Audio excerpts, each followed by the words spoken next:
Mr. Gatto, who his daughter is a really good friend of mine, who has a son who's an assemblyman, who also I hope that justice will be served for that family. He was a very kind man and a very good dad to all his children. And I did go on a ride-along in Hollenbach, and they were very busy compared to Northeast ride-along, where it wasn't as busy. And it was very, to really see our officers really respond and very quickly to some of these incidents and how the community responds back. It was very educational for me to be on that side. And I thought the Sergeant Lopez, who I was with, I commend him. He was very honest and really explaining details. And I ask a lot of questions when I'm out there, and he was very good. So thank you for that. And then Steve will probably talk about something we did on Sunday. And I'll let that. Thank you so much. Okay. Rob. Nothing this morning. Thank you. Commissioner? Good morning. I too had a good and interesting time spent with some areas of the police department. So let's see. So I don't remember. I'm not even sure I could tell you what today is. But last week, I'll leave it at that. Last week on the same date, I visited the Valley Bureau, which is the bureau that the commissioners will recall that we all have taken lead on some of the bureaus. So I visited the Valley Bureau and was very impressed by the degree and the depth of knowledge of the community and the various issues that are going on there. Later on in the afternoon, I went to the North Hollywood station, which I think may be my home station. I'm not sure, but it might be. And learned a lot about what the major issues are that are occurring in that part of of our coverage area. I was really excited to learn about a domestic violence initiative that's going on, that's being handled out of Van Nuys, and I asked that sometime in the near future that a presentation be made to the Commission about the specialized services that they're offering and how they're serving the needs, I think, probably more quickly of some of those women, children, and males who are involved in domestic violence. I, too, had a wonderful time on Sunday, which, like my fellow commissioner, no, I'm going to keep to myself because I think it's be really good for you to talk about what we did on Sunday, but it was very heartwarming. Yeah. Okay. What I think you're hearing is, and probably more from the newbies than Rob, who's been around it, is we're running into once-in-a-decade experiences 3 times a week. And so, a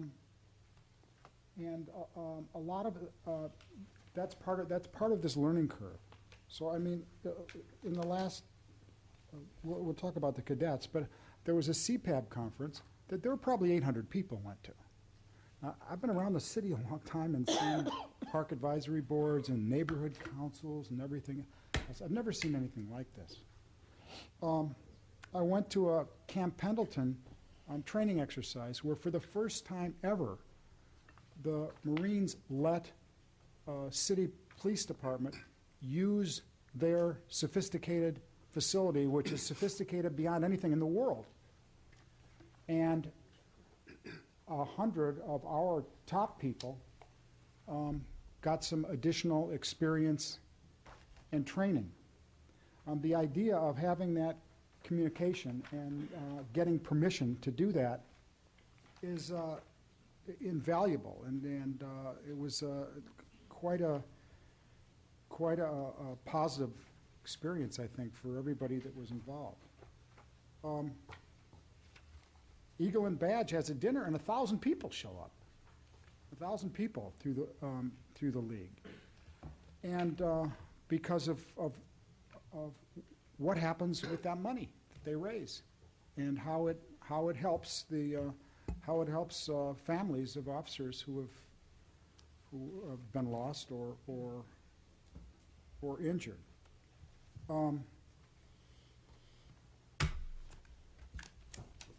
Three other things I want to cover.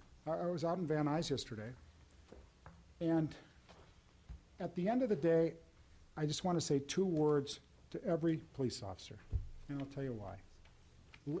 And leave injuries and everything else out, because of course that's first. Please drive carefully.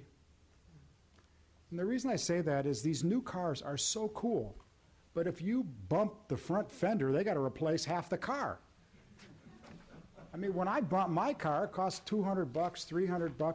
These things are like one piece. You tap one piece, it's $11,000 worth of damage. So, guys, just another reason to drive carefully, because Ford and Dodge and all these guys are making these cars, and they don't make them the way they used to. If you want to get in an accident, take one of the real old cars, because those things have all different kinds of pieces. So drive carefully. Let me talk about the on-body cameras. Oh, wait, can you talk about the grant? I'm not done yet. Oh, sorry. Am I okay to wait? Both of us are like. Okay.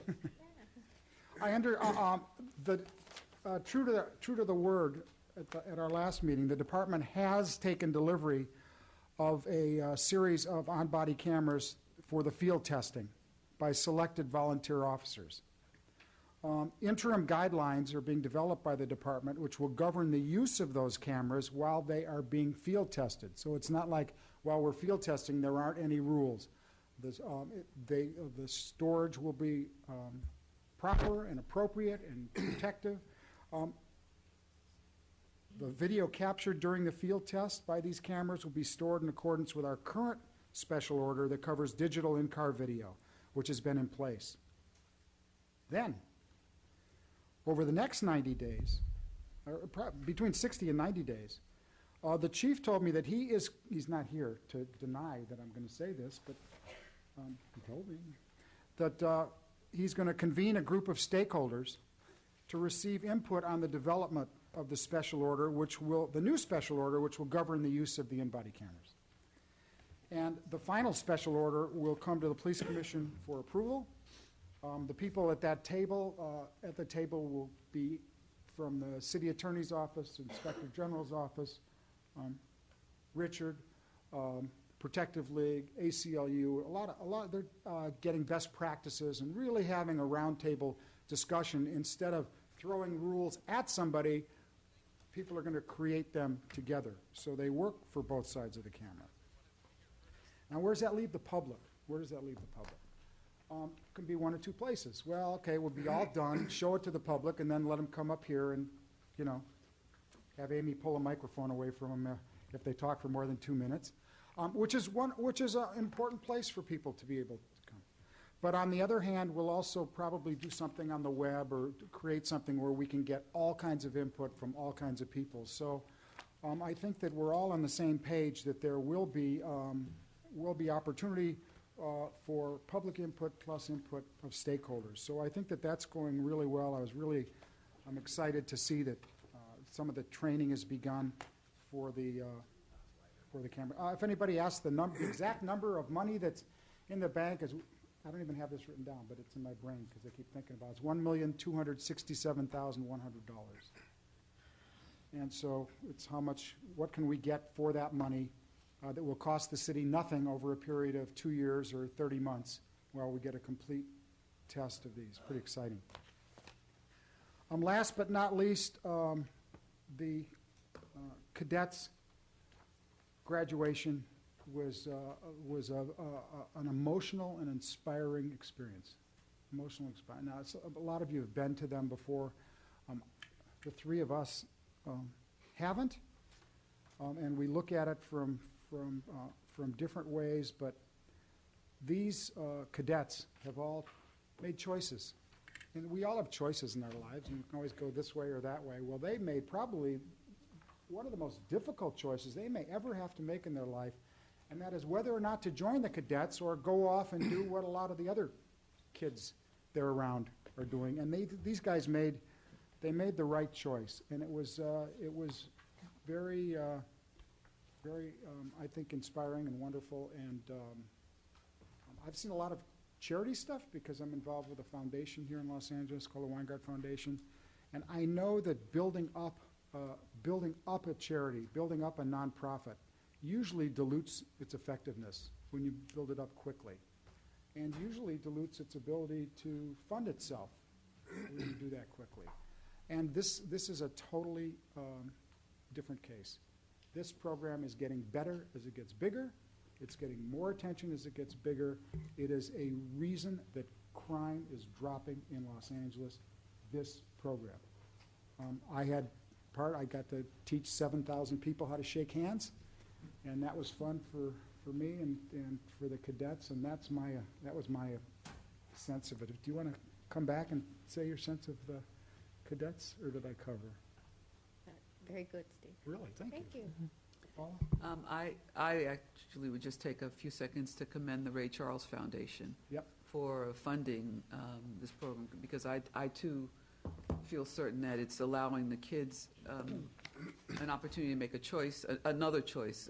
They want to belong to a small society, and that small society no longer has to be a gang. The cadets, I think, offer them a spectacular alternative which keeps them on a path. Yep.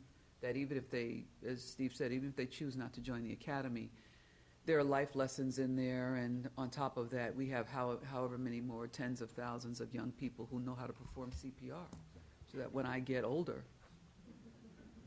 I feel more secure that people would be able to save me. Just Go ahead. something very quickly.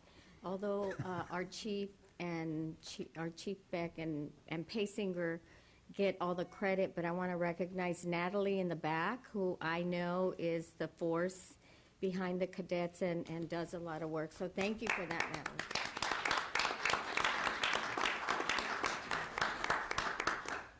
If I Rob. could, I was not able to be there Sunday, and I regret that.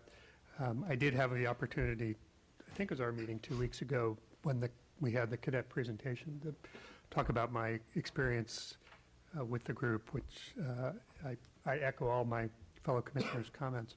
And I just want to, although I wasn't there Sunday, I just want to comment again on, I understand from Chief Paysinger there were 8,000 people at the graduation. Yeah. And the idea of that, given the short period of time, really, since that program began, the notion that there now were 8,000 people there is just extraordinary. And so I want to add my thanks to my fellow commissioners, Chief Paysinger, Natalie Torres, Chief Beck, of course, who was instrumental in the original decision allowing us to move away from the Boy Scouts and Learning for Life and end up with this extraordinary program that is run by the department. Thank you. Okay. Number 2 on the agenda is a report of the Chief of Police, Chief Paysinger. Thank you, Mr. President, members of the Commission, and I do appreciate the kind words about the cadet program. It is truly a labor of love, and the fact that 8,000 parents, family members, and friends attended that event is an exclamation point on the importance of what we call community policing. It is an exceptional opportunity to place young people in a position to learn and grow and succeed. And even now, as we approach the start of the next academy, I believe the start date is January 25 of 2014, we have nearly or just over 600 young people who are signed up for that academy. And so the attention to the academy and young people who are migrating towards this great opportunity is truly seismic. And it's just a demonstration of some of the other things that the department is doing in terms of community outreach and youth development that has powerful meaning. And by the way, we did give away, courtesy of Foster Farms, 500 turkeys to the holiday turkeys to the families and to the cadets and their families for the holiday season. And we also heard from President Max Nikias, the president of USC, who was instrumental in providing us the Galen Center to host the graduation itself, and just really emphasizes the importance of education with him being there and providing his remarks.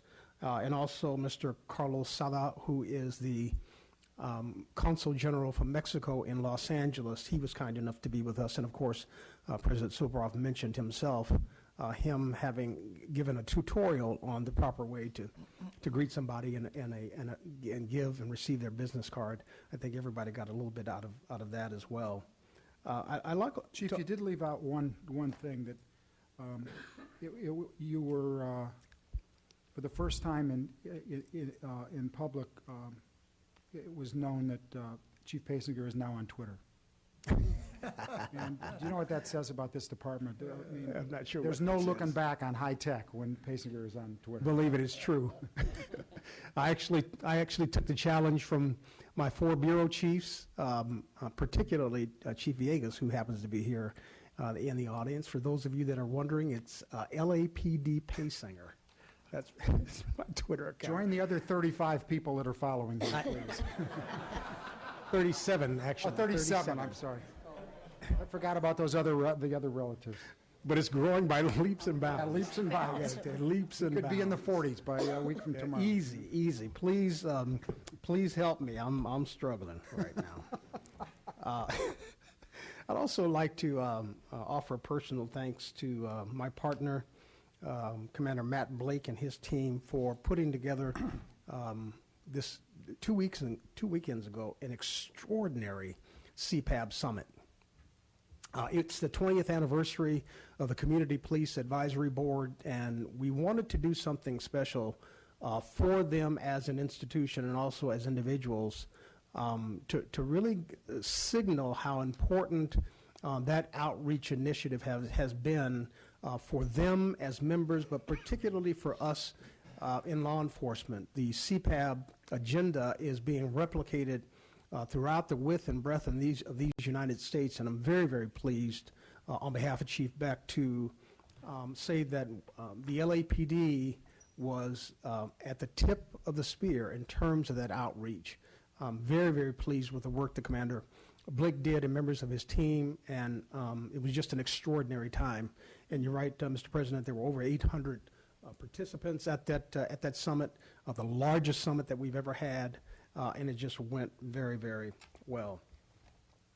For the report on crime, I'm very pleased, again, on behalf of Chief Beck, to report continuing crime declines. In violent crime for the Part 1 crime categories, homicides are down nearly 14%, and what that means is year-to-date we have 37 fewer homicides today than we had the same time last year.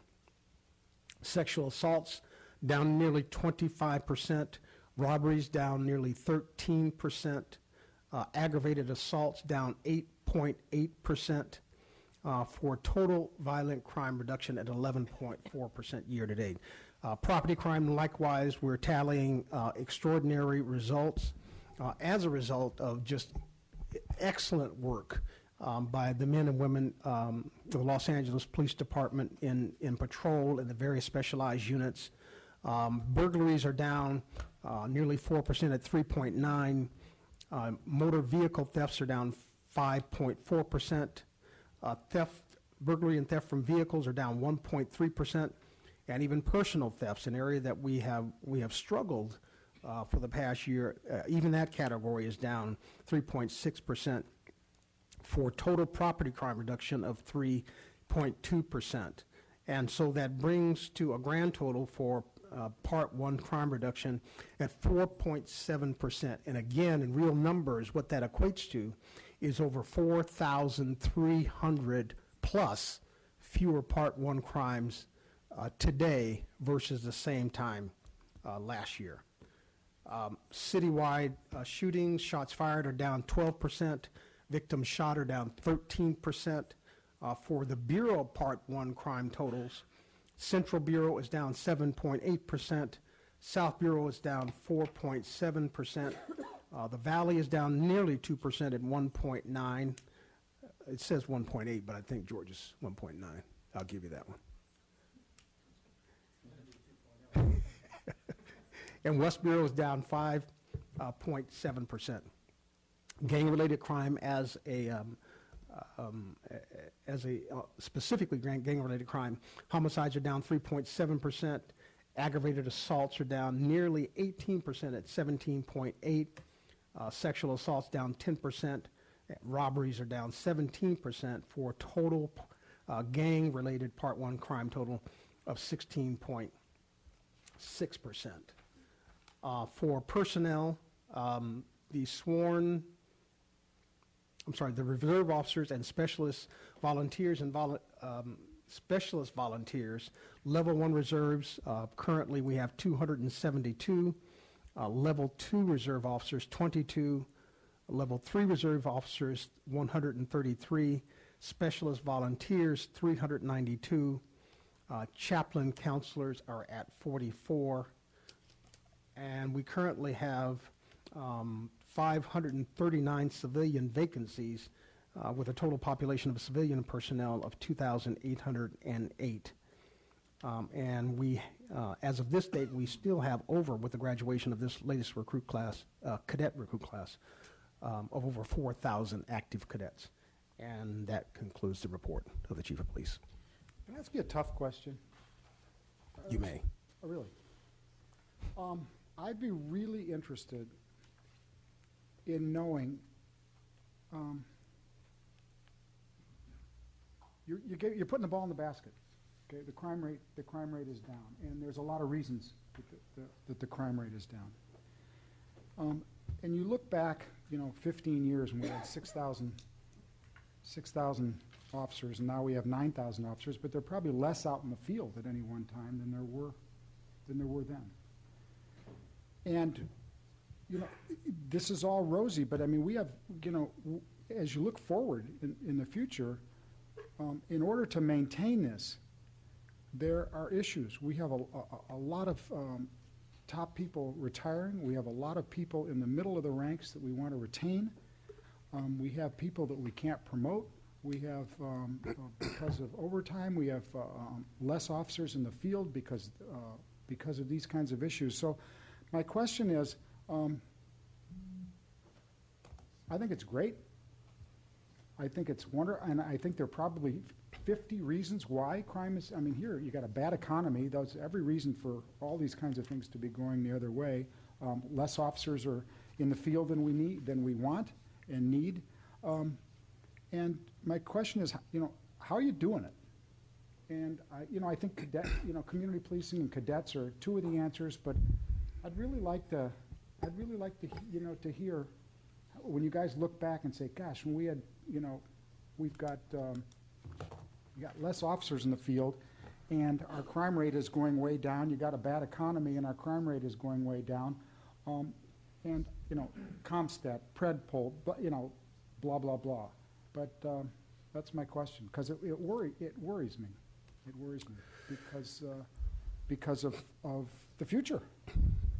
Well, I would think I'd be so bold to say as it shouldn't worry you.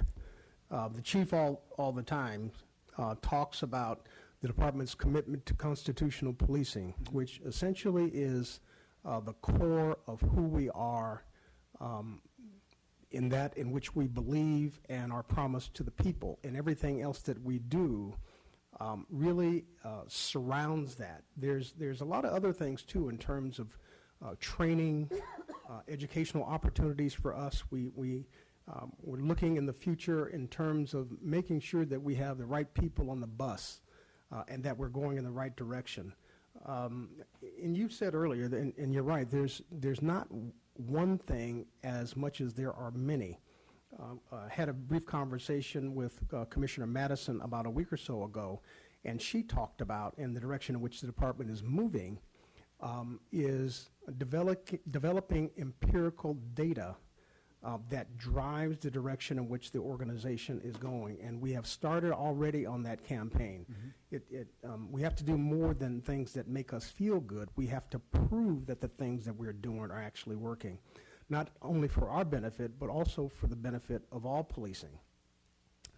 Chief Jacobs and the CompStat process, the accountability process is key to everything that we do. In terms of ensuring that we pay a crystal clear, coherent attention to spikes and trends and clusters of crime and moving our people in a rational, diligent way towards those crime problems, and not necessarily just moving a black and white to a problem, because that's merely a deployment response, but really understand what the nature of that crime problem is for the purpose of making sure that we address its center point rather than the edges. You mentioned before, and we talked at length about the community outreach and youth development. I would dare say that there's not a law enforcement agency in this land that is as committed to community outreach and youth development as is the Los Angeles Police Department. And the idea of partnering and working in a collaborative partnership with members of the community where they live and work and worship, it's as important to us as it is to them to ensure that all of what we're doing is done in a very, very efficient way. A year or so ago, we were successful in being removed from the consent decree, and what's interesting about that, along with the idea of accountability, is ensuring, based upon not necessarily rule, but policy and principle, that we are adhering to the ideals that make the LAPD what it is. And so it's not necessarily one thing as much as it is a compilation of things. And I think at the end of the day that as we move forward, we won't lose muster, we won't lose stride. I think we have a very promising future. Good discussion. That was a Okay, tough let's move question. on. Okay. Item number 3 on the agenda is the report of the Did, executive director. Richard and Alex? Oh, I'm sorry. Go ahead. Report of the executive director, Let's skip Mr. T. Fang. Good morning, Mr. President, members of the commission. A few items. The department has requested that item 8H on the agenda be continued till next week. Mr. Chalev is not available today. Also, Commissioner Kim is not with us today because she is ill. She wanted me to make sure that that was put on the record. And also, for the remainder of the year, our meeting dates will be November 26th, December 10th, and December 17th. We will be dark December 3rd, the Tuesday after Thanksgiving, and the Christmas Eve and New Year's Eve dates of December 24th and December 31st. Our first meeting in January will be January 7th, and that concludes my report. Thank you. Item number 4 on the agenda is the report of the Inspector General, Mr. Bustamante. Thank you, Commissioners. I have nothing to report today. Okay. Item number 5 consists of information items and filed items relative to noise variances and special event permits submitted for the period ending November 15, 2013. Item number 6, presentations. Do we have any presentations? None today. Okay. Item number 7 is consent agenda items. These items are considered to be routine and non-controversial, upon which the board is provided with adequate information for approval without inquiry or discussion. Would a commissioner wish to pull any item as special for discussion from 7A through 7J? Move approval of items 7A through 7J. Do we have a second? Second. All in favor? Aye. Aye. Thank you. Now we are on item number 8, regular agenda items. Would a commissioner wish to pull any item as special for discussion between 8A and 8I, with 8H being continued? I have a question. So 8H is continued, but my intention was to ask if we could have an Inspector General's report on 8H. So is it appropriate to request it now, or that can't be requested until we discuss? It could be requested now, but I would suggest it wait until the item is heard. That way your questions may be answered when it is heard. If not, the Inspector General has not done a report on this item in the past. It's a pure statistical report, and therefore there's been nothing for them to analyze in the past. Well, I'm looking for a city attorney because I don't know if I'm being, oh, I'm sorry. I was looking out there. What I would like to ask is if the Inspector General can provide an analysis of the report going back, say, 10 years in terms of the promotions to other ranks. You can certainly make that request. Okay, That would be appropriate. That would be fine, to direct staff that way. yes. on that item. So did I just do that? Do you want to do it now, or do you want to wait till you hear the report? Well, I've read the report. Uh-huh. And what I'd like to do, just for the sake of efficiency, is to, and I'm sure the Inspector General has read the report. So for the sake of efficiency, what I'd like is, this report that we have in terms of the areas that I'm talking about is just for 1 year. I'd like a longitudinal, I'd like to go back, say 10 years, to take a look at the breakdown regarding demographics and diversity in terms of the hiring, the promotability of captains, lieutenants, commanders, et cetera. So I would recommend that if that's the board's desire, that the item not be continued at this moment, that direction be given to the Inspector General and that it be put over. I will withdraw, and I'll wait then until it's presented, the report is presented, That's fine. and then that will be my request. Good. Thank you. I would be interested in discussing item 8G, Okay. and I move approval of items 8C, 8D, 8E, 8F, and 8I. Okay, we have a second? All those in favor? Aye? Aye.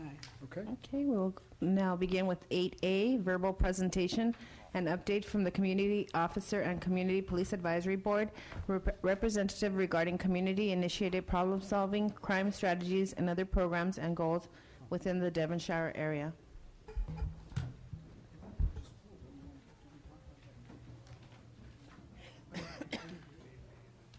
But they're all leaving. I see. Oh, no, okay. Morning. Good morning. Good morning, Commissioners, Chief Pasinger, Inspector General Bustamante. I am here this morning on behalf of Devonshire area. I'm the commanding officer, Captain Chris Pitcher, and I am here to introduce a 20-year CPAB member and my esteemed co-chair, Mr. Larry Stern. He's going to be delivering our brief State of Devonshire CPAB address. So with that, Mr. Larry Stern. Thank you, Captain Pitcher. As Captain Pitcher conveyed, my name is Larry Stern, CPAB co-chair, Devonshire. I want to begin by thanking you for the opportunity to appear before you this morning and for our annual update, along with our upcoming goals our board will be undertaking for 2014. And on behalf of our board, wishing President Soboroff, Vice President Madison, Commissioner Figueroa Villa, and seasoned Commissioner Saltzman every success with your appointments to the Los Angeles Police Commission. In our 2 prior annual presentations, a major issue addressed was crime in vacant foreclosed properties and our suggestions on how the department can effectively implement proper enforcement procedures to curtail its escalation during these troubled economic times. The crimes associated with these properties have included vandalism, squatting, and acting as a haven for drug dealers and gang members. The most noteworthy was the Zubek multiple homicide, which occurred in 2011 and stemmed from the suspects utilizing a vacant foreclosed home as their base of operations. Aside from these direct crimes occurring, it has also affected the quality of life in subject neighborhoods, along with the diminishment of property values in that immediate area. With the help of Councilman Englander, the support of Deputy Chief Villegas, and implementation by Captain Pitcher, I'm most pleased to report that this long-awaited enforcement plan has finally come to fruition. Back in January of this year, Captain Pitcher was instrumental in arranging a brainstorming meeting at Racer Division, present with all the key players, including Captain Ramiro, the Los Angeles Housing Department, Councilman Englander, Captain Pitcher, and myself. And we devised a plan and it was decided that Devonshire area would have access to the foreclosure database via Palantir Technologies and begin the monitoring of those properties in the Devonshire geographic area. Although this program has only been in place for the past few months, it has already proven to be a great means in curtailing this criminal activity by having the ability on a daily basis to monitor a rolling average of over 150 properties in the Devonshire area that are in the vacant foreclosed category. Our board feels certain that this has been an instrumental factor contributing to the 15% reduction in residential burglary year to date. With property values on the rise and countless residents living in their homes that have not made their mortgage payments for extended periods of time, it is most likely that the financial institutions will seize this opportunity to minimize their losses in escalating the volume of foreclosures. It is our every hope that a plan of this nature can be utilized and expanded throughout Valley Bureau and eventually citywide. On the subject of criminal activity, our board is most pleased to have been informed that Devonshire area is still continuing a steady course in crime reduction with an additional 10.4% year-to-date in 2013 over 2012. This is the most admirable number since crime reduction was down 14.8% in 2011, followed by an additional 4% in 2012. These numbers of crime reduction now place Devonshire area #1 in Valley Bureau and #3 citywide. Under the command of Captain Pitcher and Acting Patrol Commander Lieutenant Torsney, the fine men and women of the Devonshire area have made our community one of the safest areas to live and to work in the city of Los Angeles. In last year's presentation, our board addressed the need to interface with today's youth and to coincide with Chief Pasinger's vision of a means to guide this generation in the proper direction to a sound future. With that said, the Devonshire CPAB is most fortunate to have had Ms. Donna Smith as member and board secretary. Ms. Smith has made her lifetime career as a school administrator and former principal at the Los Angeles Unified School District. With her long-term, deep-rooted relationships with key personnel at the district level, she has presented a plan on having periodic roundtable meetings with these contacts to receive direct input on today's issues facing the various grade levels of the student body and working on diversion programs together with our board to help maintain our children on the right track. Ms. Smith has since formed a committee within our board to partake in this program and has began conducting these meetings with school district officials, sharing student body information with Devonshire detectives and the juvenile car unit. In attending a 2013 annual CPAB co-chair symposium on April 25th, it was decided amongst my fellow co-chairs from all 7 divisions of Valley Bureau to form and put in place a Bureau co-chair CPAB, where we can meet periodically and discuss the issues at hand in our respective divisions. Deputy Chief Villegas has expressed his concurrence and has attended several of our meetings to offer his input and guidance. Although each division of Valley Bureau has its own set of demographics and challenges, we still have found there is much in the form of common ground amongst us. The 2 most prevalent items that have become our mutual goals for 2014 in Valley Bureau are for our respective boards to aid in forming an even more positive department image, both through incoming telephone communication and upon members of the community entering each of our stations. This will be accomplished by our CPAL members being trained to assist the officers assigned to front desk duty in greeting members of the community and handling the overload of incoming telephone calls. Additionally, each CPAB member will be required to attend roll calls so the officers of that watch would become familiar with CPAB, our board members, and its partnership mission with the department. These goals were presented on November 9th at the CPAB Annual Summit by North Hollywood CPAB co-chair Josh Rubenstein on behalf of Valley Bureau. Additionally, it is our goal through fundraising efforts to enhance the reception area at Devonshire and bringing this area into a more modern and community-friendly atmosphere for the interaction with the public. As a CPAB member since its inception in 1993, I've been privileged to have worked alongside the finest talent in law enforcement for the past 20 years. In addition, I've also been most fortunate to have received the support needed for my responsibilities as co-chair from Devonshire's civilian staff that work behind the scenes. With that said, I would like to recognize Ms. Hunjun Kim and Ms. Nancy Manaskin for all their assistance throughout the years needed to make the Devonshire area CPAB more effective. Are they here?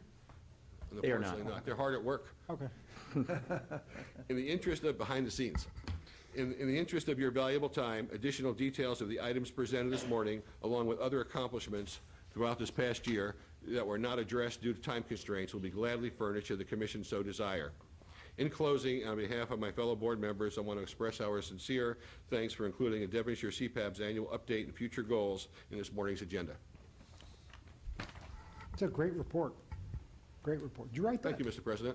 Did you write that? Actually, my granddaughter did. No, I guess It's I did. wonderful, and it also is one of the answers to exactly what Chief Pasinger was saying. Thank you for your Is kind why words. our crime rate is down. again, if I'm a bad guy and I hear this report and I hear the kinds of things that the chief was talking about and the kinds of things we know, I would not hang around L.A. I'd go somewhere else. Great job. Thank you very much, Mr. President. Your the only other thing I wanted to say is that the concept of getting out front on mortgage foreclosures is genius. It's genius, and the idea of that going around, going to other CPABs around, around the city, is really really out front, really smart. Well, I've got to thank Captain Pitcher and Deputy Chief Villegas. They were very instrumental in getting this together from the time we first started talking about it when it was just a vision at our board level. Great job. Any questions, comments? Just two comments. I just want to thank Mr. Stern for the report. Appreciate that, and I agree. It's so impressive, all the different things you're doing. And just second, say hello again to Captain Pitcher, who we used to see in our closed sessions when he was at FID, Force Investigation Division. So it's good to see you again. Thank you. Likewise. Can I just ask one question of Chief Pasinger? Now that he has become a member of Twitter, was there any coincidence when you became a member of Twitter and the success they had with their public offering? Oh, absolutely. And everything to do with their market share. I have a question. Yeah, go ahead. So last week, I guess, was my Valley Bureau time, and I was very impressed by what's happening out there. And one of the things, and I guess I'm on the quest for us to be even more informed than we have been. But I did learn, not about this particular initiative regarding the mortgages, which I agree is brilliant, but the initiatives that are ongoing regarding mental health, the services for the mental health patients, or I shouldn't call them mental health patients, but the calls that would involve having the unit that evaluates mental health. I learned something that I would like also for there to be a report on, but it's the issue regarding the marijuana dispensaries. And what I understood was, again, and there was an overlay to a map, so I don't know that I would call it anecdotal, but when you look at the numbers of marijuana dispensaries that are in, I'll call it the Valley Bureau, but what I saw, I think, was North Hollywood. And you layered upon that the break-ins into automobiles, which is a considerable problem out there. There was the belief that there is a correlation. Wow. And so I guess because I refer to myself as a senior lead officer on the commission regarding the Valley Bureau. I'll give you that. Okay. So, in support of and in focusing on my bureau, I would like for there to be a report in the reasonably near future about the initiatives that are underway addressing that kind of a problem. I don't know when we would have on the agenda what's happening with the marijuana dispensaries. But the break-ins into automobiles is apparently a big issue there, and to the extent that we can get to the bottom of that, I think would also be an interesting initiative for us to start addressing. Richard? I'll be happy to schedule with the department a presentation on the location of medicinal marijuana clinics and property-related crimes surrounding those.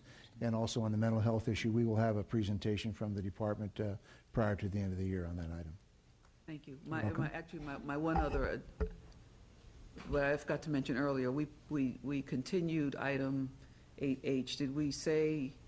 Can we say when we would like for it to be presented? Coming next, we'll be on Next week, ma'am. Next week? Yes, ma'am. Because I'm concerned about it going past the year. Thank you, I'm done. I think you all did a great job, thank you. Tell me about you. the boosters. You have a boosters group. We do, In sir. relation to the CPAB, what do they do different? What do they do the same? What's the relationships?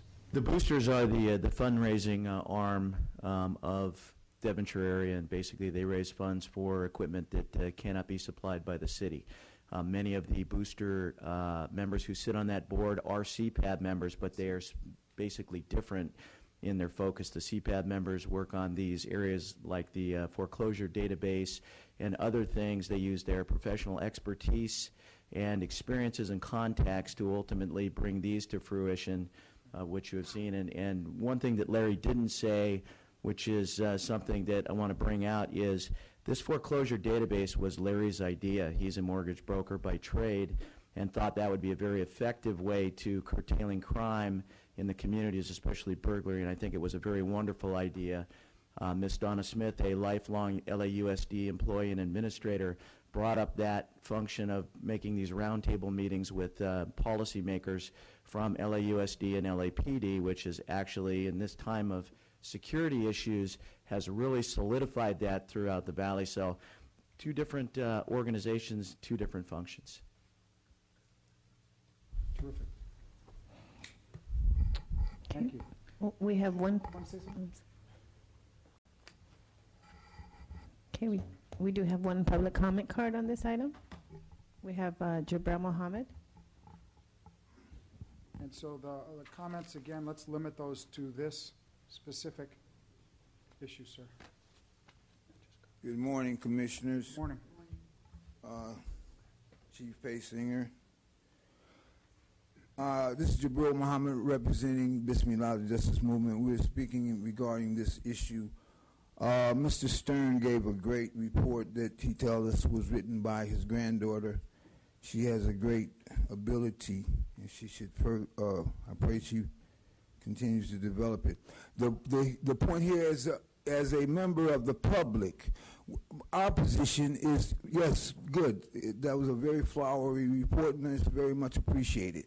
We want to know, since you're speaking in terms of clinics and crime, we are concerned with the complaints that have been lodged against the Valley from the public. Were there any, how can I say, misconduct complaints made? Were there any excessive force complaints made? How many of what's the mental position, and how many mental examinations have been given the officers there? Can we get a demographic as to what their profile was? What else? How many off-duty crimes have been committed by the members of that are serving us? We want to know about that as well. We want to know the mental disposition as well. We want to know the physical disposition in regards to, are they working under the influence? So how many examinations are we being given in regards to that? So these are the demographics that we would like to know, and these are the reports that we would like to know. And thank you so much for letting us know that it was your granddaughter that let us know. And there are no other comment cards on this item? Thank you so very much for this opportunity to address you on this matter. Thank you, everybody. Thank you. Great job. Thank you. Moving on to item 8B, Department's verbal presentation and discussion relative to the Valley Cares Family Justice Center. And Commissioners, you can view the presentation by clicking on the green E icon on your computer screen.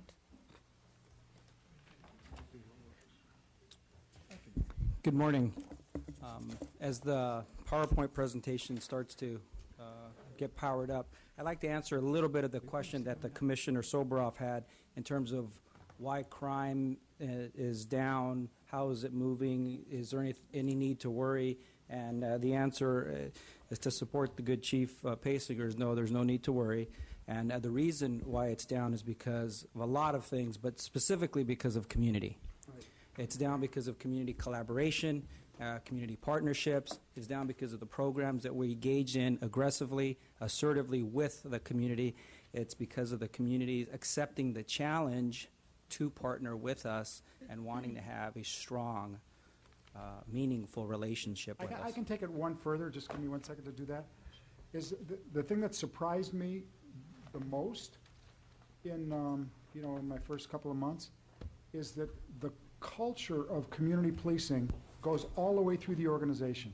It's one thing to talk about it on TV or talk about it here, but when you get out into the field and you, officer by officer, all the way through, community policing is really the culture, and that is a great tribute to Chief Beck, Chief Bratton before him, and the entire group. Yeah.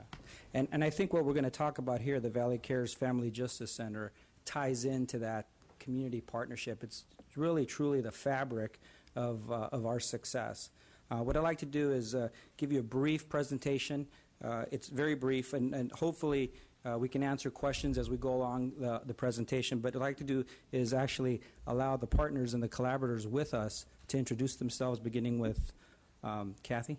Hi, I'm Kathleen Adams. I'm a forensic nurse examiner and also the clinical director of Center for Assault Treatment Services, which is a department of Northridge Hospital and part of the Dignity Health System.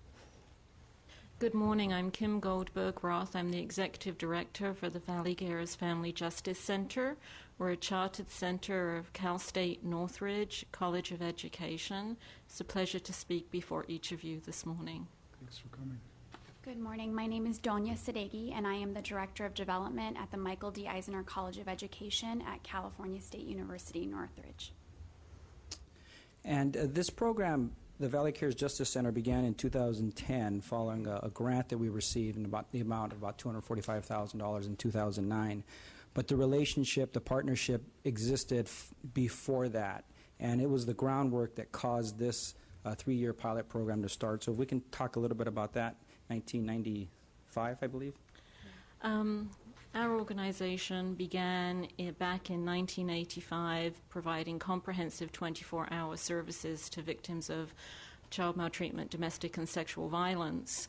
And we paid close attention to what we were learning from our victims and realized that we needed to have a strengthened response in terms of collaborating with all of our partners who both serve victims and investigate the crimes victims experience, and established a partnership with Kathy Adams. Yes. CATS, which is short for Center for Assault Treatment Services, started in 1997 at Northridge Hospital in Van Nuys. It was located in Van Nuys at the time. And over the years since that time, we have serviced or done forensics exams on over 11,000 victims. Adults, children, males, females. They're all been referred by law enforcement or the Department of Children and Family Services. And it really, from the very beginning, we developed very strong relationships with LAPD, with Valley Trauma Center, which is part of the university who provided the advocacy. And that was really our starting point of thinking, how could we better serve these victims in one location, so that a victim isn't having to go from multiple places, from receiving their exam to receiving counseling at another place, to go visit a detective at a station, then to go see the district attorney at their office, and see if we could provide services in a better response, both for them personally and for the justice system. So because of that partnership, Chief Moore at the time and I was the commander at the Valley, we worked together to come up with this a program where we can co-locate not only the practitioners but also the police officers and the detectives that were going to be conducting the investigation, so that we would have a one-stop shop. So we applied for a grant, and we received a grant in 2009.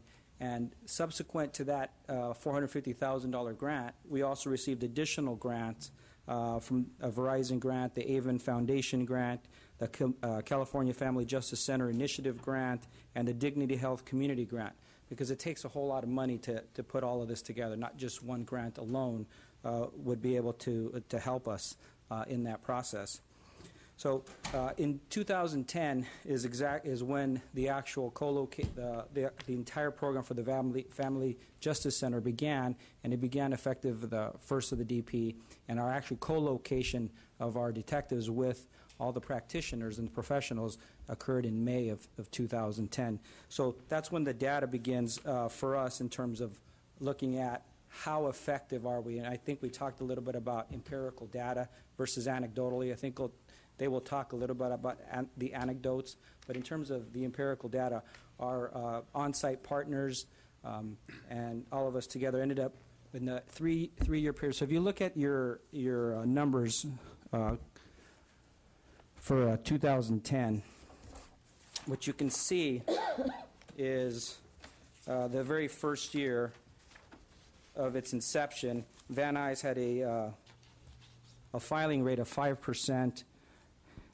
Valley Bureau had a filing rate of 6%, and the city had a filing rate of 10% in 2009. So after, I'm sorry? What's that mean, filing rate?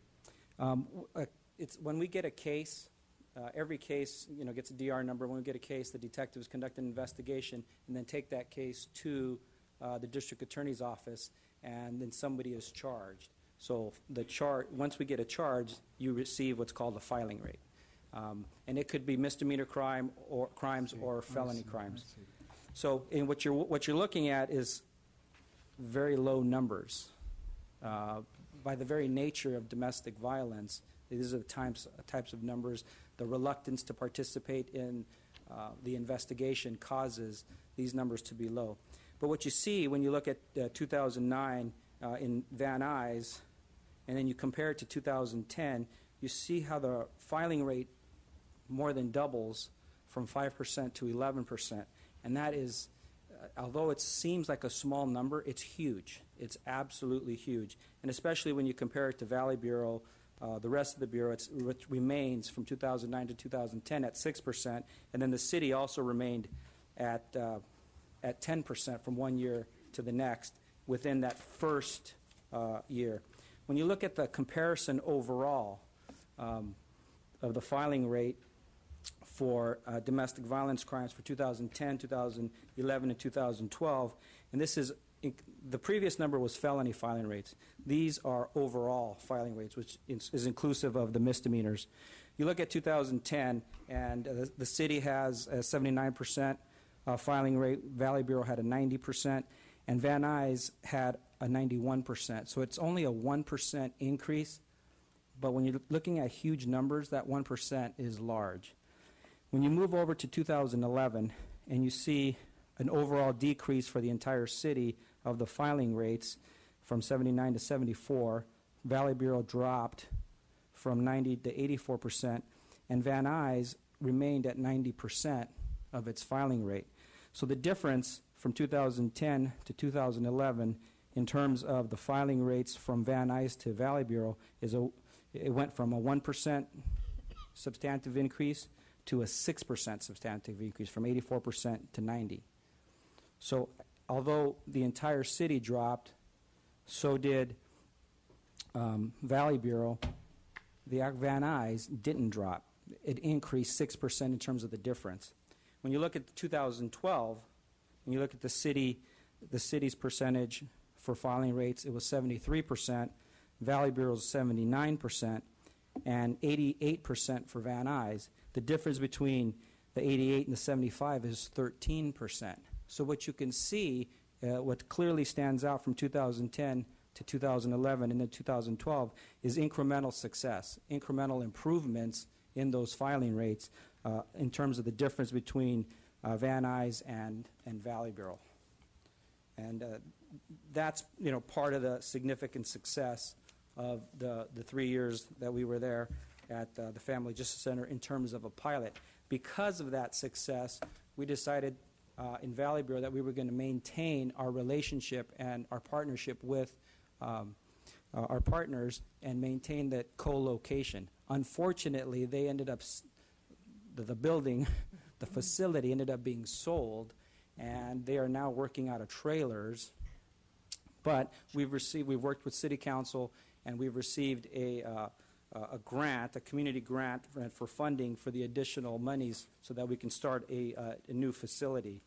And because of the success, we're looking to actually expand upon the initiative that we had and move it from just Van Nuys alone. And beginning in 2014, we're going to move it to include North Hollywood. And if you look at the numbers for the comparison numbers for North Hollywood, for Mission, and for Van Nuys, you can see where Mission lies at 5%, North Hollywood lies at 7%, and Van Nuys is just a little bit above it. but look at their overall filing rates at 74, 74, and then 88%. So there's improvement that we can garner from this process and this program. And by expanding it, we will be more effective, more than just in one division. It'll expand it to 3. And hopefully with additional funding over time, we can continue to prove that the monies allocated for this from the different funding sources has been very beneficial. The Los Angeles Police Department currently is not receiving any funding to participate in this, but Chief Beck has committed resources and has loaned authorities from Detective Bureau, specifically assigned to Van Nuys, so that we can continue with our partnership and our collaboration. I think that over time, what we've seen from a numerical perspective is continued success in terms of filing rates, but more important than the actual numbers themselves are the anecdotal stories, the empirical data that our partners from Cal State Northridge, and I think that our partners would like to talk a little bit about some of those successes now. Thank you. As a research institution, we are bringing to the project empirical research. We have done a project evaluation and conducted focus groups with the clients that are being served at the center. And we're certainly demonstrating that the clients that come to the center have a capacity to stay with the investigative process for a longer period of time, that they are accessing multiple services over an extended period of time. This is critical to breaking the cycle of violence. We need to ensure comprehensive co-located services for an extended period of time because our clients have multiple needs. And when they dial 911, we have a window of opportunity to assist them. So we are seeing clients utilize our center, return to the center to use the computers that are there for resume building, job employment, private emails. We're seeing them bring their children to the center to facilitate child care while they receive legal services. We're seeing, have been able to demonstrate that they engage in services for a longer period of time, which leads to self-sufficiency.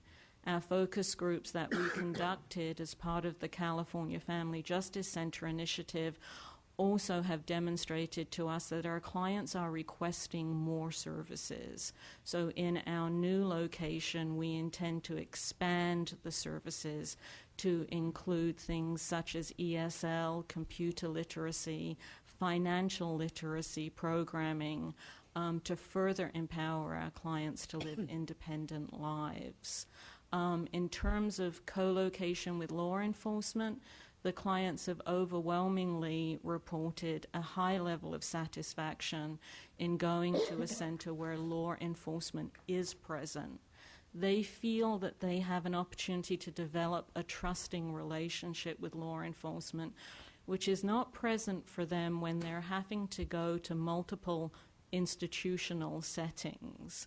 So the collaborative model allows the client to determine their needs and have ready access to all partners on site, including law enforcement.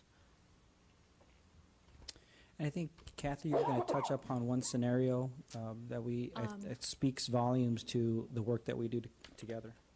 Well, one anecdote is just yesterday, we had a victim that we had seen last week. This was a sexual assault victim that was brought in by LAPD for a forensic medical exam. When she was out for that forensic medical exam, and I believe this was at 2 in the morning, the advocates from Valley Trauma Center that provide the emotional support and the link to counseling were also out there with the forensic examiner and LAPD officers. Monday, she came to the center and showed up without an appointment, so we weren't real clear why she was there, but she had said that she had an appointment with her detective, and this was Van Nuys Division. And instead of going to the station, she just felt more comfortable coming to the center to meet the detective there. So we had called the detective, the sexual assault detective, to come there. But that's the type of response we're looking for. And in the center, in our old center that is now not there any longer, it's not a clinical type setting. My section of the collaborative partnership is healthcare, and for the most part, many of these forensic exams are done in a hospital emergency room, not a victim-friendly environment. But at the Family Justice Center, we have put in murals and living room type furniture, a space that feels more like a home than a bureaucratic setting or a clinical setting. So I think that speaks to why they stay engaged and they feel comfortable there with the partners. I have a couple of questions. Yes, go ahead, ma'am. Thank you very much. So thank you for the really quick response to my asking if we could have a presentation. That was really fast because this was last week that I asked. I don't remember the day. I think it was Wednesday. So I just want to clarify something. So in the case of a sexual assault, did you say that the forensic examination is done there and not, you don't transport them to a hospital, it's done on location? No, 99% of sexual assault victims do not have the type of injuries that really require emergency room care. They may have bruises and scratches, and we're mostly collecting DNA evidence. If a patient is at a hospital, and probably once a month, we do have to go out to a hospital if they're going to be admitted. And we will go to any hospital in the county. Thank you. My second question is just from a holistic approach. When an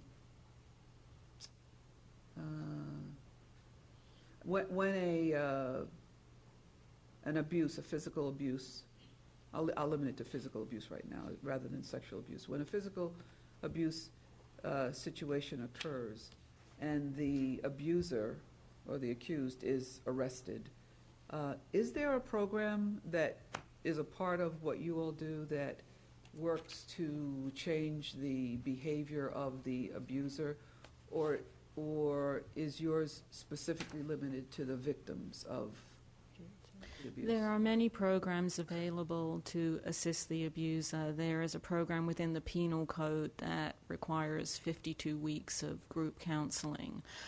We do not house any type of program related to abusers at our setting for reasons of safety. But we have a 24-hour support line as well. So on occasion, abusers will also call our support line, and we refer them directly to one of the local resources to assist them. And I don't think I know, therefore, actually, what the funding is annually. I know there was the $450,000 3-year grant, which I'm imagining wound down now, and the chief is dedicating resources, but there's no real budget. And we did get a grant to at least build another location, but are there actual funds that you've identified for the operation of the project ongoing? No funds from the Los Angeles Police Department, but as an example, they are working collaboratively with funding requests. I think the Weingart is one of the ones that we've recently requested monies from. So every partner agency is responsible for the salary and benefits of on-site employees that work at or will be working at the new center. So far, we've secured $696,000 in funding and have an additional $700,000 in requests that are pending. Is it its own 501c3? Working with the university allows us to use the CSUN Foundation as our 501c3, so every gift is tax deductible. And the funds that we've secured so far are from corporations and private donors, and they include some naming opportunities for those who wish to have their company logos on site and engage with the center on that level as well. Being the only Family Justice Center in LA County has proved to be challenging, but also something that local organizations are at least curious about, So we do have some submissions out to some LA-based foundations right now, in addition to organizations that have already self-selected as family justice friendly. You might run into situations where foundations would be interested in helping, but not interested in doing it through a university. So one of the things you might consider in the future is forming your own 501c3. Just saying. Thank you. Thank you. Yeah, oh, go ahead. Okay. So I don't see anything with the demographics of your clients that come in. And I know in areas in Central Bureau, there are many Spanish-speaking women or men who won't report. So there's no, what did you call, filing? Or after they file, they don't follow up. What is your bilingual, bicultural capacity, and how do you deal with those situations? I know the Mayor's Office of Immigrant Affairs is very interested in that. Good question. We serve approximately 3,500 individuals a year. 54% of them identify themselves as Hispanic, 44% Caucasian, about 12% Asian American, about 4% African American, which mirrors the demographics of the San Fernando Valley, essentially. There is no requirement at the center that you file a police report to receive services. So our services are free, comprehensive, and not linked to you having filed a report. We do find that when individuals engage in the center, they are more likely to file a report. We've also had great success as we have co-located civil legal services in obtaining U visas for many victims who are here without legal documentation, and have many wonderful stories of seeing them go on to become employed and be very successful in the goals that they have. So we are constantly, interestingly, when we did the focus groups, one thing that came up is, why didn't we know about you sooner and early? We would have come to you sooner. So one of our efforts right now is certainly around the promotion of the center. Our staff are 80% bilingual Spanish speakers with cultural competency. They have all been trained in evidence-based practices, trauma-informed care. Most of them are graduates of the university in one form or another, and have generally come up through our volunteer ranks. Wonderful. And through Cal State Northridge. Cal State Northridge. Yeah. Wonderful. I think the thing about education is it's just not about theory, it's about application of practice. And so what this project is also able to do is take students who are learning something in a campus environment and put them in a real-world setting and have them learn those skills and ethics and values that I believe ultimately we're also producing agents of change in those students. Thank you. Great. Wonderful work. And one of the reasons, one of the other feather in the cap of the department and the university especially, really wonderful. And does kind of beg the question regarding what's happening in the rest of the city. That's what leaders are all about. If I could just speak to that, I'm sure you're aware, domestic violence is a very complex issue. Huge numbers for LAPD. When we started the project as a university, wanting to test a hypothesis, but realizing we were essentially working with human subjects, if you will.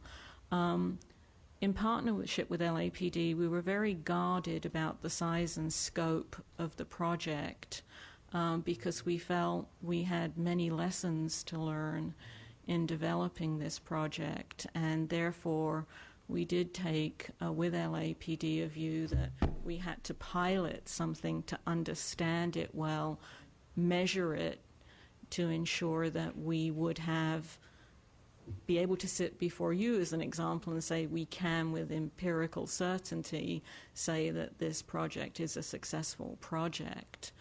So I think it's something we're continuing to do by broadening the size of our project and bringing on to other divisions within the Valley to learn more and certainly report back to you what we're learning.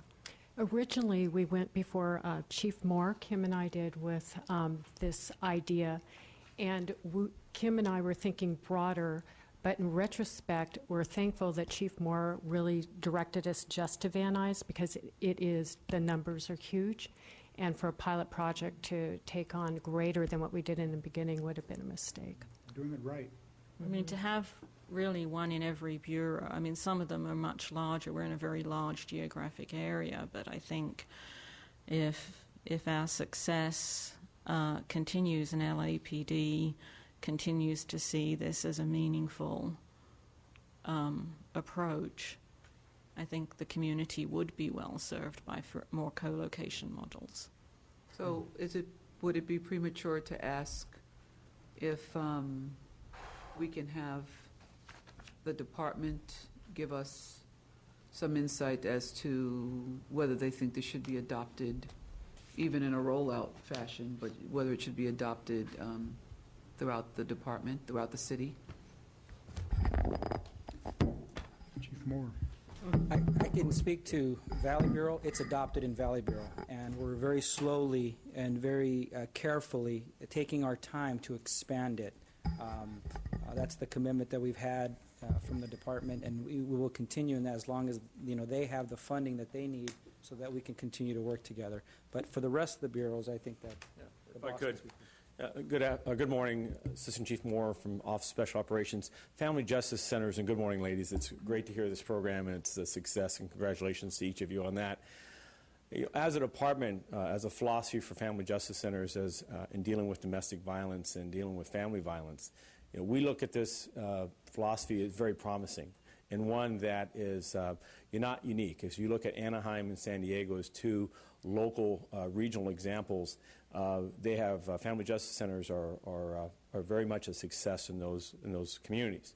The challenge is the number of resources from a collection of agencies and partnerships that need to be at the table.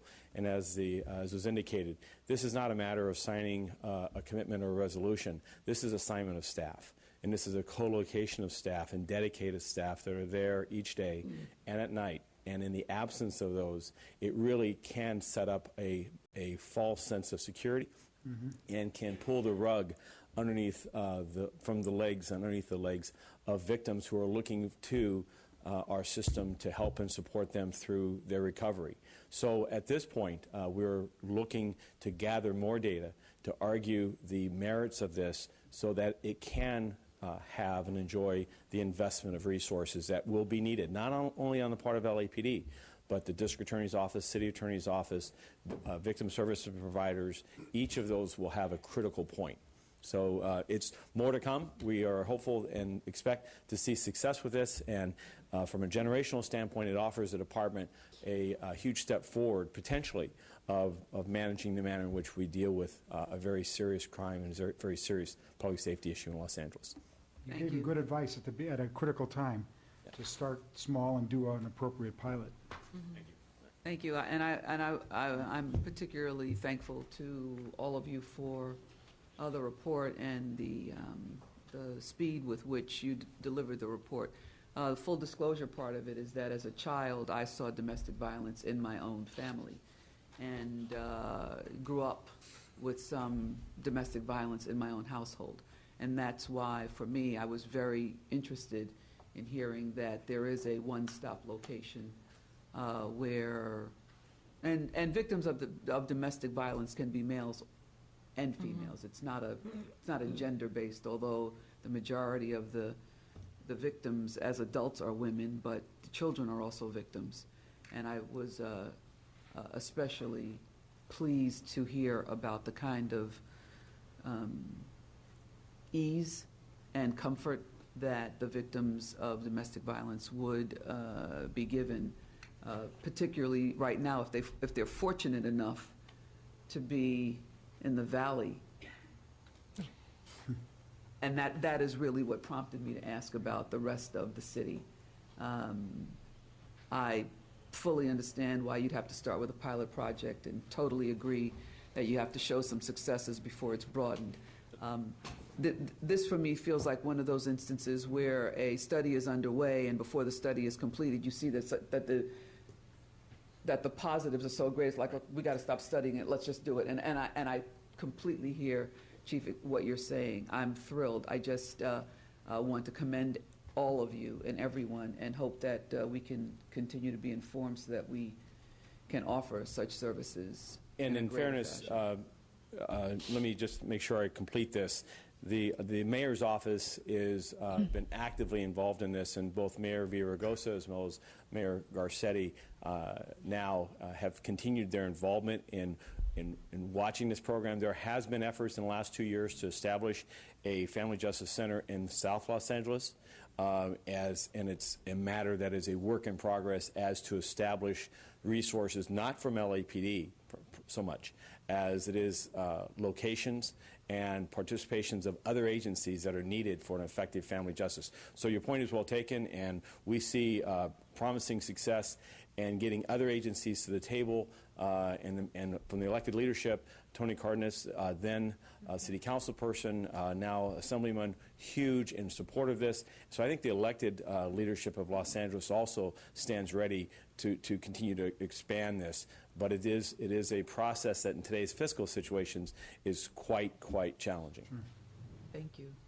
Thank you. Thank you. We've also left you with some folders with supplemental information, and I welcome any suggestions or questions you might have about the funding plan that's included in there as well. Thank you very much for your time. Good luck. Okay. We do have one public comment card on this item. We have Mr. Jabril Mohammed.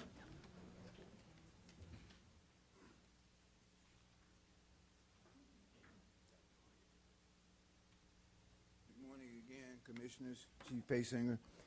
There was a great report. I really enjoyed it. It was really inspiring. I just wanted to know, what were the lessons learned? We've been in motion for 2 years, since 2010. It's in the Valley. You're servicing primarily the Hispanic community by virtue of the percentages you gave us. And when will we see this, the effects of this in our community, because you're in the Valley? Well, not so much our community, but LA per se. Then I can say, well, Watts. Then I can say, well, South Central. You know, because the reason I say this, because this is some of the most sensitive analysis that I've felt so far. You know, and I think it's a great need for this type of sensitivity. However, it has to go beyond verbalizing it. It has to go beyond just making it a matter of record. We have to put it in effect. So we have these ladies who, God bless them, are making a sincere effort. This effort should be shared with like minds in our community immediately. I suggest that we summons all those other people of concern in this area, and then I think it will, how can I say, make things go a little bit faster. It will expedite or whatever, to make it happen, okay? So we want you to network with the people in South Central. We would like for you to network with the people of like minds in Watts, and you get together because it's needed. And I think that we should summon volunteers in regards to this effort as well, okay? Because a lot of people are just as sensitive as you are, and I pray this sensitivity spills over, okay, to the community per se, speaking for the public. Thank you very much. Thank you, sir. Thank you. That is the only comment card on this item. Thank you, Commissioners. And I'd like to a real quick plug. Our community outreach efforts are still consistent out in the Valley, and you're all welcome to attend and invited to attend our African American Forum this Thursday that we're hosting at St. John's Baptist Church in Granada Hills. Great. Thank you, sir. See you there. Okay, we will now move to item 8G, Department's report dated November 15, 2013, relative to the vehicle pursuit audit. audit number 13-028. And we looked at 14 objectives, sub-objectives. Really should be looked at as a two-part report. I think it'd be more clear if we dealt with it that way.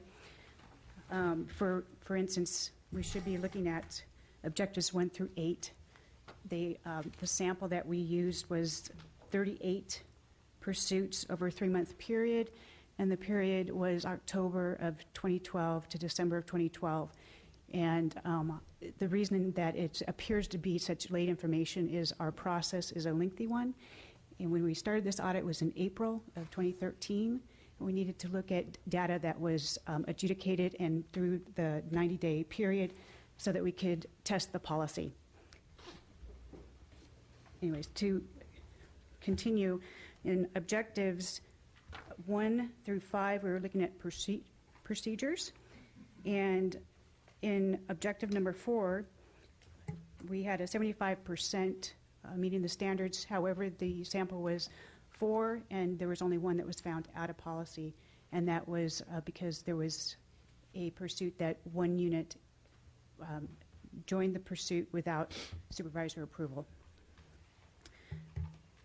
In the second portion of this, the administrative review process, objective number 8 was of 58%, and that is the approval of the commanding officer and forwarding the pursuit report in a timely manner to the Bureau. That it should be noted that there were 16 that were held out that didn't meet the standard. 13 of those, they were late by less than 20 days, and of that, 5 were actually not approved by the watch commander within that 20 days. And there's a variety of reasons that could have been. 20 calendar days is pretty quick. It's 3 weeks or less. And there's several hands that it goes through. And we actually looked for compliance if at the last signature of the captain met the 20 days. So in perspective, it really was not of a high-risk nature. These were being reviewed thoroughly, and they were identifying the issues that may be of concern. If I could just, before you go on, appreciate your highlighting that, and just ask Commander Blake, I guess I appreciate what you said, Captain Wakefield, about it being not high risk and 20 days being relatively quick. I guess I'm just curious, Captain, for Commander Blake, whether your sense is that just something we're going to continue to see, or is that something you think you can make improvement on? If it's something we're going to continue to see, is the standard just not right? Yeah, I think we may even be looking at a standard issue. We looked at last year, we did better than we did last year. Mm-hmm. However, the numbers are still very, very similar. And when you look at the number of hands, that is very important. And also, I'm not even sure that we've looked at this since 312 came on. 20 days is our standard. And we don't mind having a standard that's a difficult goal, a reach goal for sure. Because ultimately, the more time we give, sometimes the longer it takes us. Right. So, but when we look at it, a pursuit is initiated, a sergeant takes over and he does the pursuit report, fills it all out, does his best to get it in within that day. Oftentimes he's already into watch. Now all of a sudden it's still the same day, but he doesn't get to do it till tomorrow. Or the next day, depending on his days off. Then it goes to the watch commander. Watch commander then reviews it. He may not like it, he may kick it back. And now we've got to start that again.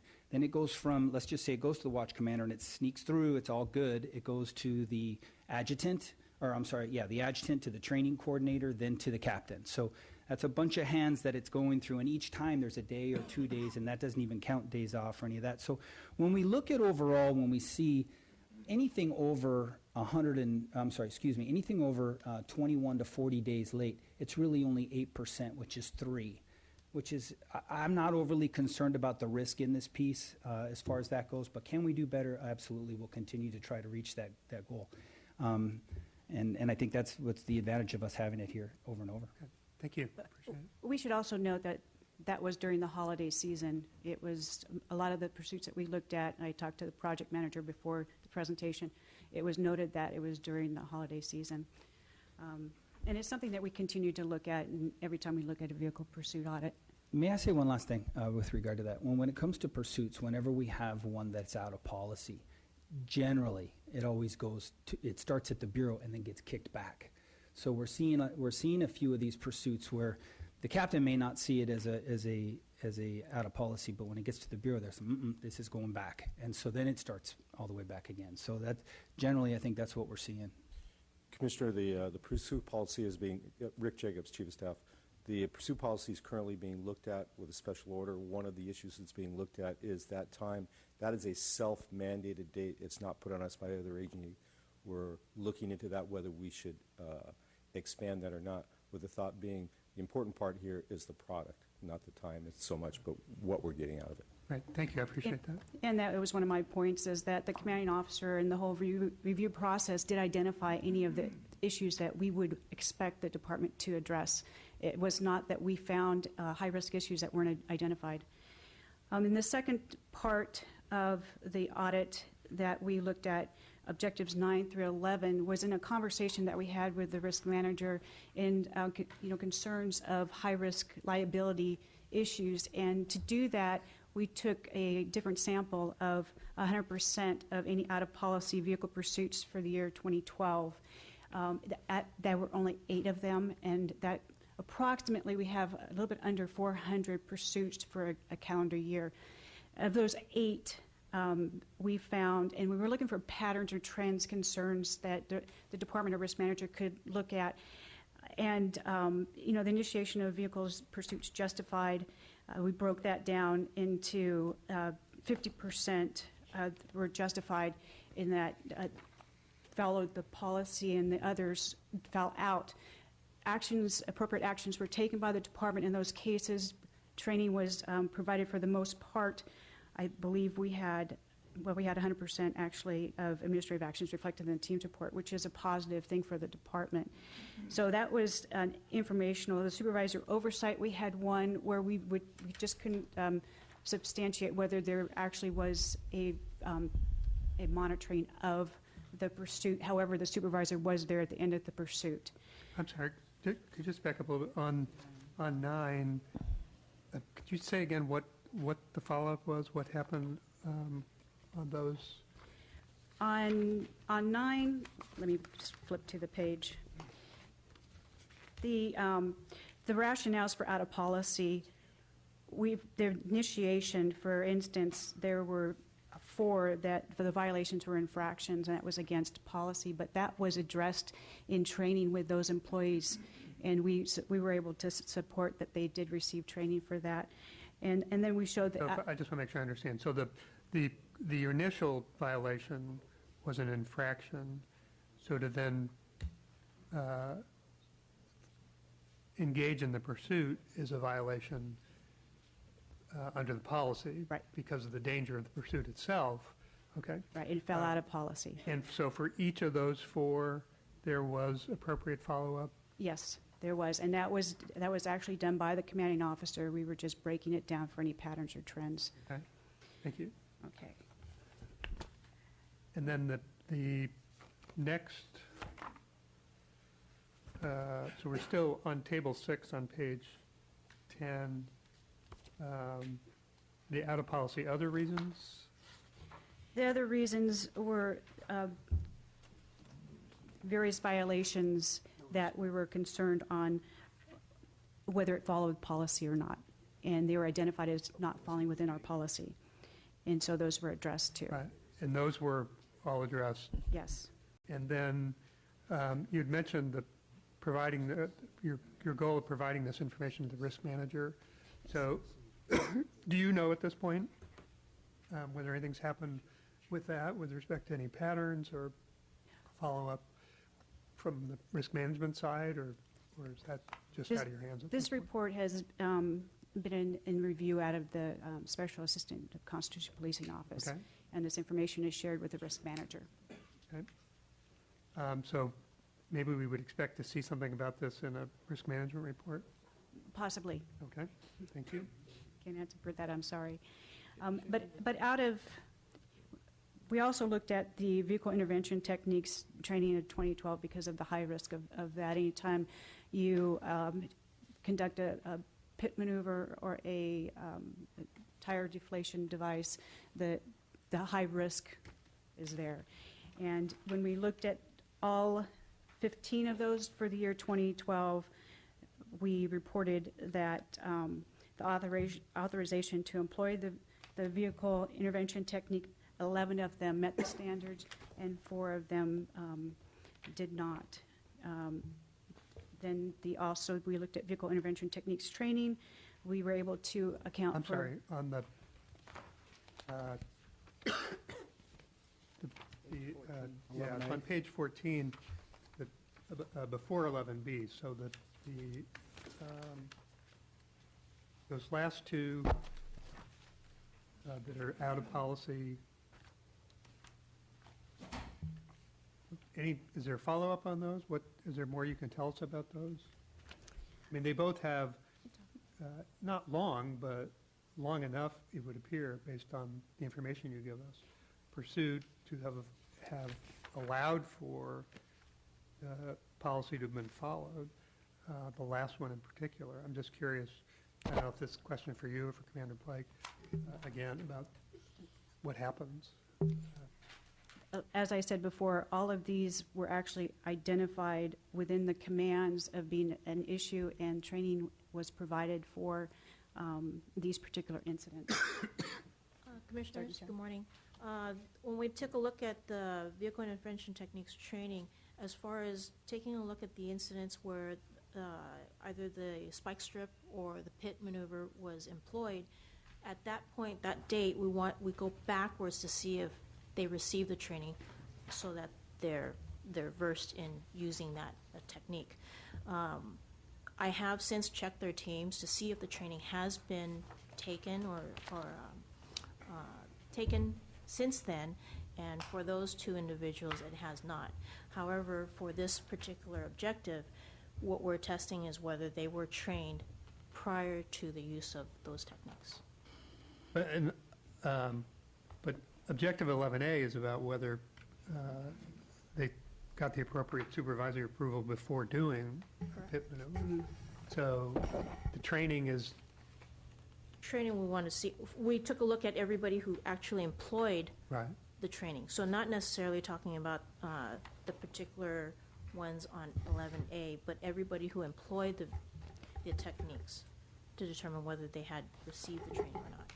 Right. It seems that there are one training to actually do the technique, which I had thought prior to reading this they would have received, but apparently and I apologize, I misspoke on that. And second, the issue here in this, the 11A is that 4 out of 15 times they did not, although they used the technique, they did not seek the authorization. And that's what I'm trying to, so I'm trying to understand both of those things. May I step in just to address it from an operations standpoint? Thank you. When we looked at this, clearly it's not out of policy if they use it. It is the tactic that they're looking at. So the pursuit stays in policy. Now, specifically with regard to them requesting for supervisory approval, one of the problems that we start to see is we kind of get this comfort level that if a sergeant approves it, it's okay.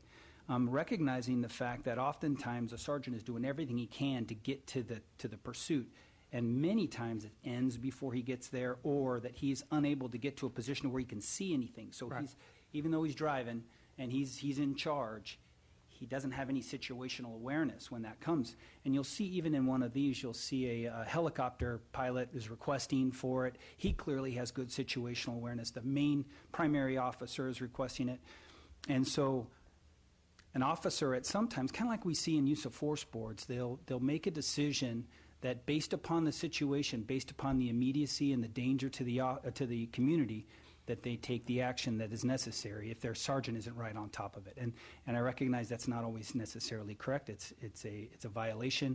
However, if you looked at each one of these, that's kind of what each one of them is saying. I guess let's just look at the last one. So on page 14, at the top, the second bullet, the North Hollywood area pursuit 32212. So it says the incident commander was actively involved in the vehicle pursuit from the onset. So that sounds like what you're describing. Yes. But then it says officers had the opportunity to request prior approval to employ the pit. but then it wasn't.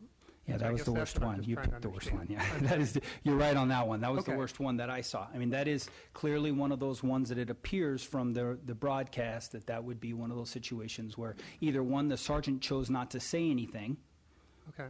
He didn't deny it. Right. So that would be one of those cases where, again, they made that decision. I'm not saying that's proper. I'm just saying that that's. And then sometimes that is something that you, in the chain of command, have follow up on. we deal with, Okay. absolutely. Thank you. Commissioners, if I can add, on this particular report, there's, at the end of the report, there's a commander's insight reviewing the entire pursuit and the actions of the officers. This was actually identified by the commanding officer, and it clearly indicated that there was, that a prior approval was not obtained, and that specifically the officers received the training based on that. And so that's my last question then. So on the, and I'm sorry, you may have answered this, on the issue of officers not, patrol officers not having been trained on the pit maneuver, where do we stand on that? Not with respect to these 3 or 6 or No. 8 officers. And but I did as call a general friend matter. and Commander Bill Murphy to Great. address that. Thank you. Let me address actually several of the recommendations Right, with thank you. training and make them hopefully a little clearer for you. First recommendation is basically if it's out of policy, should there be directed training in a timely manner? Absolutely. As Chief Jacobs said, they're redoing the policy. We'll add that in there. We're ready on training to deliver the training. This is not complicated. I got a whole outline I could share you and beat you to death with details, but we're ready to do that. Second one, let me clear up this thing about the should for the tire deflation. We believe that should probably be a shall on that particular matter. Again, in the policy, we can address that. The reason is you have time to set a spike strip. That's a tire deflation. So they're not involved. The officers that put the spike strip out there are not involved in the pursuit. They're not one of the 2 or 3 that are chasing them. So there's thought involved in it. They should put it out in the air. The incident commander should be able to approve that. So we will address that. As far as the pursuit intervention technique itself, there has to be some discretion with the officer because there's factors involved in that. For example, the speed of the pursuit. It has to be under 35 miles per hour. The location, you want to pick a street that doesn't have a lot of parked cars, a lot of factors like that. So you definitely leave that up to the officer in many cases. In the third one, there was a little confusion on the third recommendation. We do hands-on training. In the report, it alludes that there's a variation that you could actually do online training.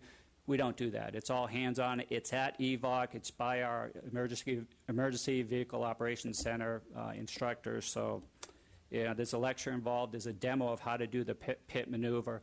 And then they have to prove that they can do it on the track. So let's clear that up right here. And that's happening for Everybody. every officer? Yeah, in the academy, you get 40 hours of EVOC. You also get 2 hours of pit and an hour and a half of tire deflation. Right. In the field, we have the ability to send an officer. If there are 2 officers that haven't got it, we could train them, but it will be at EVOC. Right. When we put the pit maneuvers in I believe it was 2005, the entire department or all operations were trained, and since then, every recruit has gone through that. When it said it wasn't in their teams, that may not necessarily mean they weren't trained. I don't know for sure. It just may be a Right. correction in the teams. Well, thank you. But I every appreciate recruit that because, and the reason I focused on that, and I appreciate you're talking about the factors and the nature of the training is, for the benefit of my fellow commissioners, some of whom may have already experienced this, but when I began, I actually went through that training and was in a car that was the subject of a pit maneuver, then in a car that performed it, and then actually performed it myself under the fine direction of the training officers. And it was a tremendous experience. It was clearly a complicated process. And that's why I was just surprised in the report that the suggestion that folks weren't trained. So I appreciate very much your clarification of that. Thank you. I don't have any further questions. May I say one thing? That when we talk about the thoroughness of this audit, although they had 38 sections that they were, or 38 pursuits that they were looking at, and only about 12 or 13 objectives, when we looked at everything, there was over 354 ways they looked at this thing. And out of that, we met the standard 319 times. So we're overall, when you look at all of these things, we're at a 90% compliance rate. I appreciate your saying that, and I'm sorry, excuse me, I usually try to begin by acknowledging the extraordinarily high level of performance, and then we're going to focus in on the few areas, and I appreciate that. I agree with you. I believe that what is comforting also is the fact that our commanding officers and watch commanders and supervisors are reviewing these as thoroughly as they are, and there's a few loopholes that we want to just shore up. And I appreciate the help of the Chief Jacobs and Commander Murphy and Commander Blake in addressing these issues. Thank you. Very good. Thank you. Is there a motion? Move approval. Okay. Second. All those in favor? Aye. Good, thanks for your time. Okay. We are now on item number 9, public comment period. We have one comment card. We have Mr. Jabal Mohammed. Good morning again, Commissioners, Chief. This is Jabril Muhammad for Bismillah the Justice Movement. In pursuit of a violent criminal, as well in pursuit of compensation for being a victim of a violent crime. And I'm recommending that the board take action in this matter. I have a report that I prepared, and my prayers are that everyone gets a copy of it. It's my appeal in regards to the denial of my compensation for being a victim of violent crime. So I'm asking that we maintain our constitutional responsibilities and obligations, and that we don't deny the citizens of this country their due process and equal protection. We just had a report that 90% of the pursuits, however, the perpetrator of this crime is still at large. When I see the pursuits on television, 90% of them, I could say that 90% of the pursuits that end up in fatalities. I mean, the persons are shot or subject to some type of. But the point here being is this, and that is that this report is prepared and it will be submitted to the commission, and it's my recommendation that the board take action in regards to substantiating the evidence that has been submitted here. And I'm thanking you in advance here again on Bismillah the Justice Movement. Thanks you. There are no other comment cards. We will now move to item number 10, closed session. The Board of Police Commissioners will now recess into closed session to discuss item numbers 10A 1 through 5 in accordance with various government codes.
10A1 was discussed, and the chief's recommendations were unanimously adopted. In closed session, item number 10A2 was discussed, and the chief's recommendations were unanimously adopted.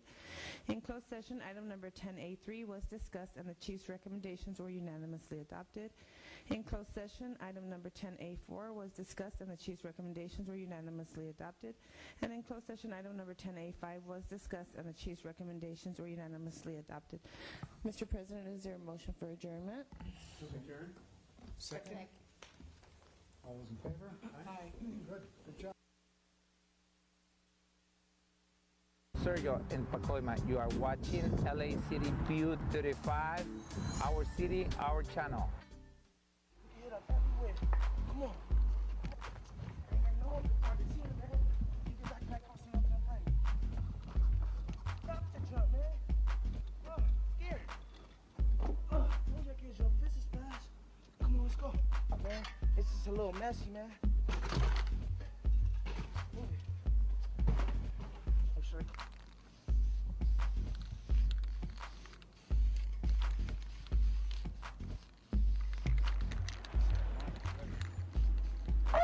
Oh, snap. Marcel, come on.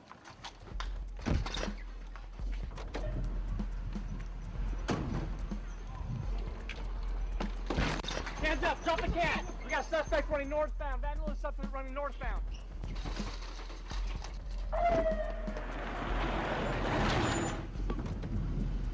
your hands all right. Get your hands up all right. Get your hands off your hips. Spread your feet. All right, let's put him on the Good. Put your hand back. Watch your head. Come on, man.